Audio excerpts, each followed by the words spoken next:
شب گریزاں ہوگی آخر جلوائے خورشید سے، یہ چمن معمور ہوگا نغمائے توحید سے۔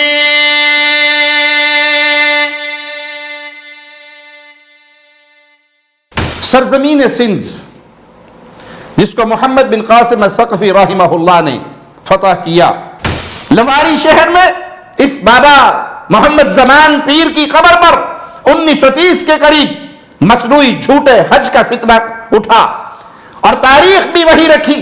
ان ظالموں نے توحید کے عقیدے پر حملے کیے، ان ظالموں نے اسلام کے شاعر کا مذاق اڑایا اور اپنے پیروں فقیروں کی بنائی ہوئی ٹھیکریوں کو وہی نام دیے جو نام اہل اسلام کو محمد کریم صلی اللہ علیہ وسلم نے عطا فرمائے تھے۔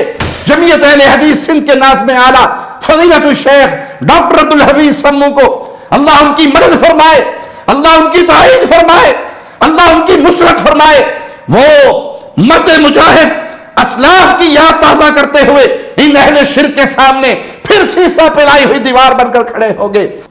السلام علیکم ورحمۃ اللہ وبرکاتہ۔ ان الحمد للہ نحمده ونستعينه ونستغفره ونعوذ بالله من شرور أنفسنا ومن سيئات أعمالنا، من يهده الله فلا مضل له ومن يضلل فلا هادي له، أشهد أن لا إله إلا الله وحده لا شريك له وأشهد أن محمدا عبده ورسوله، أما بعد، ولله على الناس حج البيت من استطاع إليه سبيلا۔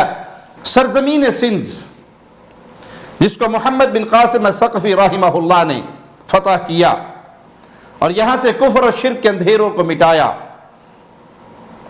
پیغام توحید کو عام کیا، لوگوں کی بتوں کے سامنے جھکی ہوئی گردنوں کو اٹھا کر خالق و مالک اللہ کے سامنے جھکنے کی انہیں دعوت دی۔ توحید کے دعات اور شرک کے دعات، یہ آپ اس میں ان کا مارکا بپا ہے، بپا رہے گا۔ شیطان ہمیشہ اہل شرک کو مزین کر کے عوام الناس کو گمراہ کرنے کے لیے مختلف بہانے اور مختلف آستانے تراشتا رہتا ہے، تراشتا رہے گا۔ صوفیہ کا ایک گروہ جنہوں نے خانقاہی نظام قائم کیا، جو اسلام کی سب سے اہم چیز عقیدہ توحید کا دشمن۔ خانقاہی نظام میں مزارات کو پوجا جاتا ہے، قبروں کو پوجا جاتا ہے، اولیاء اللہ کے مختلف نام رکھے جاتے ہیں اور ان کی پوجا کی جاتی ہے، ان قبر میں دفن ہو جانے والوں کو سجدہ کیا جاتا ہے، ان کی عبادت کی جاتی ہے، اور ہر دور سے یہ چلتا رہا اور چلتا رہے گا۔ سرزمین سندھ،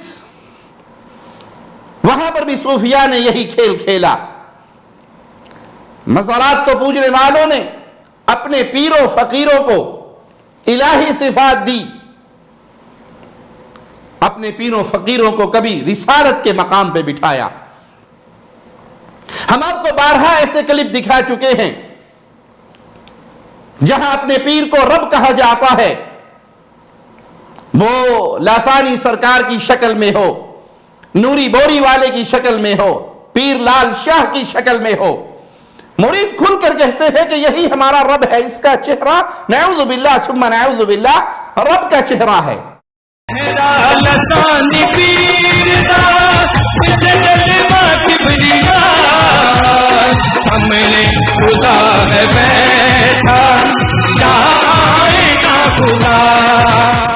کیونکہ یہ اللہ کی عبادت کے مقابل بنائے جانے والے طواغیت ہیں، جس کی پوجا کی جا رہی ہے، جس کو اسلام کے مقابل اور عقیدہ توحید کے مقابل پیش کیا جاتا ہے۔ سندھ کی سرزمین پر بھی ایک ایسا ہی ایک پیر جس کا مزار بدین سے 12 کلومیٹر دور جنوب کی طرف لواری شہر میں ایک چھوٹا سا شہر ہے جہاں ایک پیر صاحب کا مزار ہے، پیر محمد زماں۔ اس پیر محمد زماں کے بارے میں اس کا ایک گدی نشین گل حسن شاہ قصائد شریف میں اپنے اس پیر کو نعوذ باللہ ثم نعوذ باللہ مثل محمد صلی اللہ علیہ وسلم قرار دیتا ہے، اور ایک جگہ پہ مظہر ذات خدا قرار دیتا ہے۔ یہ دعویٰ کرنے والا اکیلا یہ سجادہ نشین نہیں، سب قبر پرستوں کے یہی عقائد ہیں۔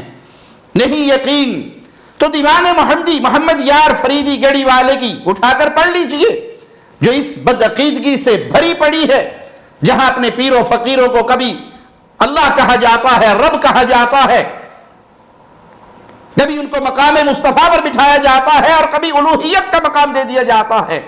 قبر پرستوں کے یہی عقیدے ہیں، یہ وحدت الوجود کے قائل، اور ہر چیز کے اندر نعوذ باللہ ثم نعوذ باللہ، وجود صرف ایک اللہ ہی کا ماننے والے گمراہ ترین لوگ۔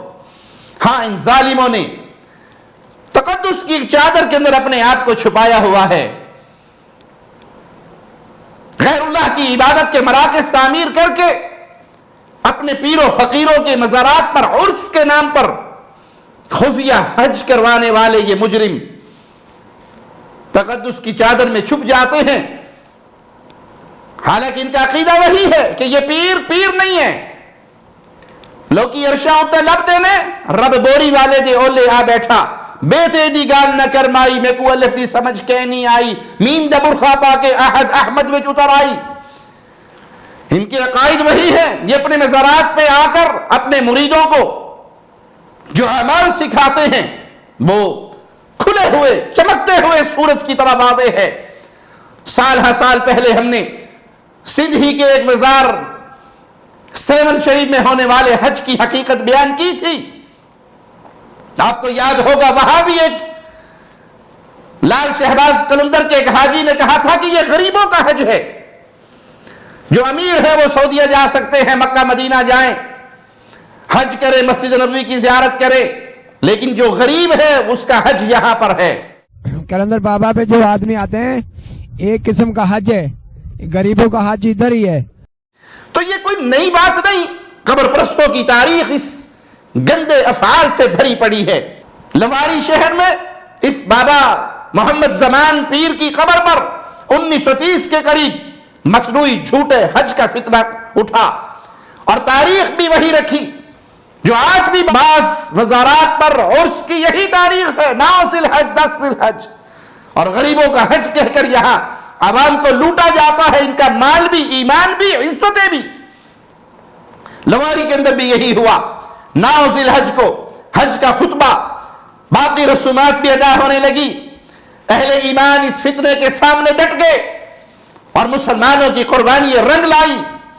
مسلمانوں نے اپنی جانوں کو ہتھیلی پہ رکھ کر اس جھوٹے مصنوعی حج کو روکا، اور جب تک مسلمان زندہ رہیں گے، یاد رکھنا، جب تک اہل ایمان زندہ رہیں گے، اہل توحید زندہ رہیں گے، تمہارے کسی پیر کو نہ رب ماننے کی اجازت دیں گے، اور نہ ہی تمہارے کسی پیر کے مزار پر ہونے والے شرکیہ اعمال کو حج کے مبارک لقب سے ہی مزین ہونے دیں گے۔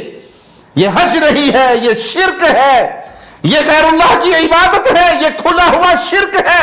اس شرک کرنے والا ملت سے خارج ہو جاتا ہے جو قبروں پہ سجدے کرے اور قبروں کا طواف کرے، ان پیروں فقیروں کو مظہر ذات خدا سمجھے، اپنے پیروں کو، ان کے اقوال و افعال کو نعوذ باللہ مثل محمد سمجھے۔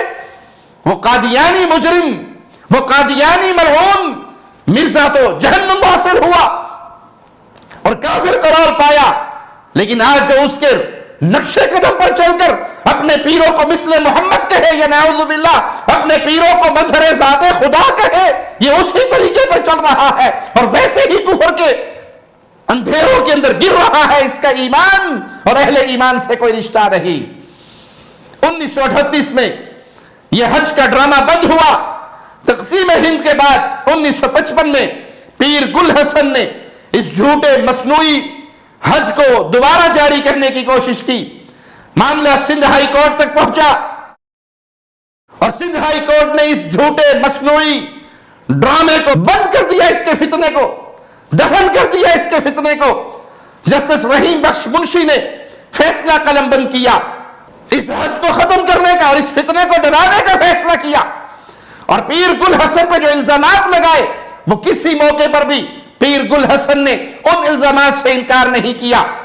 اور وہ الزامات کیا تھے کہ نماز، دعا اور اجتماع کے لیے لواری میں 9 ذی الحجہ کا انتخاب کرنا، یہ وہ تاریخ ہے جس تاریخ میں مسلمان مکہ میں حج کے لیے اکٹھے ہوتے ہیں.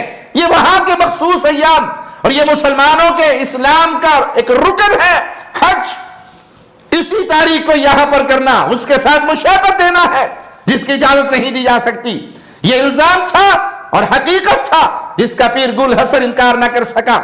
لواری کے مریدوں کو اس بات کی اجازت دینا کہ وہ ایک دوسرے کو حاجی کے نام سے پکاریں، حالانکہ اہل اسلام کے اندر یہ اصطلاح ان کے لیے ہے جو مکہ مکرمہ میں جاتے ہیں اور وہاں حج کر کے آتے ہیں، ان کو اس لقب سے اہل اسلام پکارتے ہیں. تم اپنے مزار پر آنے والے، اپنے پیر محمد زمان کی قبر کی طرف آ کر حج کرنے والوں کو یہی لقب دو. اہل اسلام اس کی اجازت نہیں دیتے. لواری کے ہی قبرستان کو بقیع قبرستان کہا گیا، اور معلوم ہے اہل اسلام کو کہ یہ بقیع قبرستان رسول اللہ صلی اللہ علیہ وسلم کی مسجد کے قریب مدینہ منورہ میں موجود ہے. ان ظالموں نے توحید کے عقیدے پر حملے کیے، ان ظالموں نے اسلام کے شاعر کا مذاق اڑایا اور اپنے پیروں فقیروں کی بنائی ہوئی ٹھیکریوں کو وہی نام دیے جو نام اہل اسلام کو محمد کریم صلی اللہ علیہ وسلم نے عطا فرمائے تھے. بقیع قبرستان یہ مدینہ میں ہے، یہ سندھ میں کیسے آیا؟ 9 ذی الحجہ کو اہل ایمان مکہ میں اکٹھے ہو کر حج کرتے ہیں، حاجی کا لقب پاتے ہیں. یہ تمہارے ان قبروں پر آ کر شرک کرنے والوں کو یہ لقب کیسے ملا؟ لواری میں دعا اور اجتماع کے لیے مخصوص جگہ پر ایک بڑا گیٹ مقرر کیا گیا، نصب کیا گیا اور اسے باب السلام کا نام دیا گیا. حج کے خطبے کی طرح ایسے اشعار اور قصیدے پڑھے اور ان کے پڑھنے کی اجازت دی جس میں پیر گل حسن کے دادا محمد زمان کو سلطان الانبیاء، نعوذ باللہ ثم نعوذ باللہ، سلطان الانبیاء قرار دیا گیا. اس پیر کو جو تقریباً کوئی 250 سال پہلے فوت ہو کر وہاں پر دفن ہوا اور اس کو مظہر ذات خدا کہا. ابھی بھی صرف فتویٰ قادیانیوں پہ لگانا. تمہارا فتنہ اے لواری کے گدی نشینوں قادیانیوں سے چھوٹا نہیں. تم نے سلطان الانبیاء محمد زمان کو قرار دیا.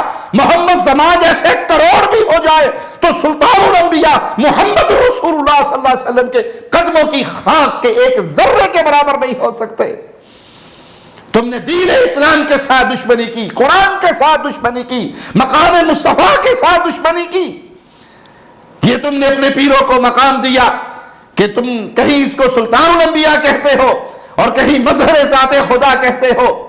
ایسے پوسٹر آویزہ ہوئے جس پر یہ تحریر تھا کہ حج کا خطبہ 2 بجے ہوگا، انا للہ و انا الیہ راجعون.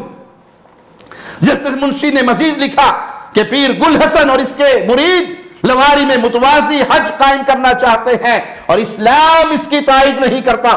تمہارے اس پورے دھندے کو اسلام کفر کا دھندا کہتا ہے. تمہارے اس پورے کاروبار اور دھندے کو اسلام شرک کا دھندا کہتا ہے.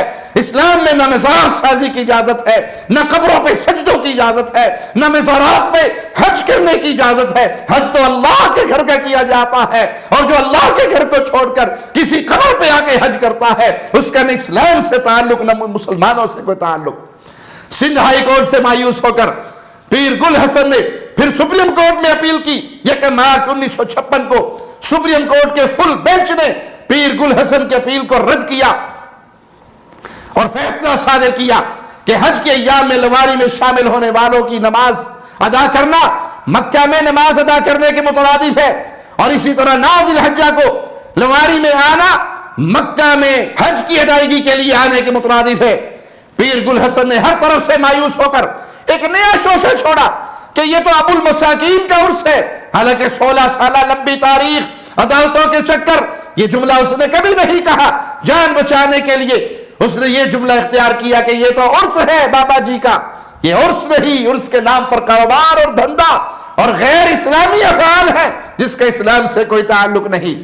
1987 میں پھر سازش کر کے یہ حج دوبارہ کروانے کی کوشش کی گئی تو اہل اسلام اٹھ کھڑے ہوئے، سڑکوں پہ نکل آئے، اپنی جانوں کو ہتھیلیوں پر رکھ لیا.